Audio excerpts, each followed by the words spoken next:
ಮನೆಗಳಿಗೆ ಅಷ್ಟಬಂಧನ ಮಾಡುವ ವಿಧಾನ. ಮನೆಯಲ್ಲಿ ಯಾವುದೇ ಥರದ ದೃಷ್ಟಿದೋಷ ಮಾಟ ಮಂತ್ರಗಳಾಗಿದ್ದರೆ ನೀವೇ ಸುಲಭವಾಗಿ ಈ ರೀತಿಯಾಗಿ ಮಾಡಿಕೊಳ್ಬೋದು.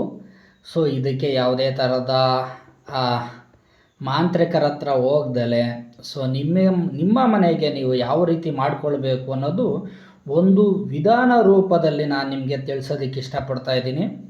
ಸೊ ಆಲೆ ಭಾಳ ದಿನ ಆಗಿತ್ತು ವಿಡಿಯೋಗಳನ್ನು ಮಾಡಲಿಕ್ಕಾಗ್ದಲೇ ಇರೋ ಕಾರಣ ಇಷ್ಟೇ.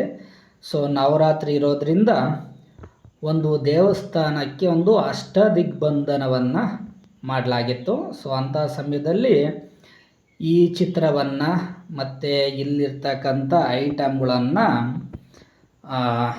ಇಲ್ಲಿ ನೀವು ನೋಡ್ತಿರ್ಬೋದು. ಇಲ್ಲಿ ಯಾವಾಗಲೂ ನಾವು ಹೋಮವನ್ನು ಮಾಡಲಿಕ್ಕೆ ಮತ್ತು ಇವೆಲ್ಲದನ್ನು ಈ ಕ್ಷೇತ್ರದ ಒಂದರಲ್ಲಿ ಮಾಡುವಂಥದ್ದು. ಸೊ ಇದನ್ನು ತಡೆ ಪೂಜೆಗಳಲ್ಲಿ ಅತ್ಯಂತ ತಡೆ ಪೂಜೆ.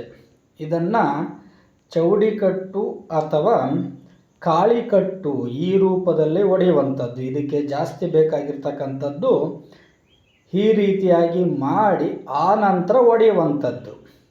ಸೊ ನೋಡ್ಕೊಳ್ಳಿ, ನಿಮಗೆ ಅನುಕೂಲ ಇದ್ದಾಗ ಇದನ್ನೆಲ್ಲದುವೆ ನಾನು ಹಾಕುವಂಥ ವಿಡಿಯೋದಲ್ಲಿ ಬರೆದಿಟ್ಕೊಳ್ಳಿ.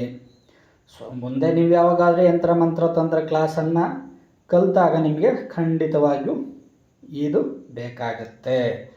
ಸೊ ಇಷ್ಟು ಹೇಳೋಕ್ಕೆ ಇಷ್ಟಪಡ್ತೀನಿ.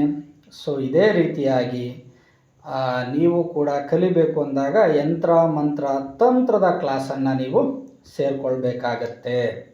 ಸೊ ಎಲ್ಲರಿಗೂ ಒಳ್ಳೆಯದಾಗಲಿ. ನಮಸ್ಕಾರ.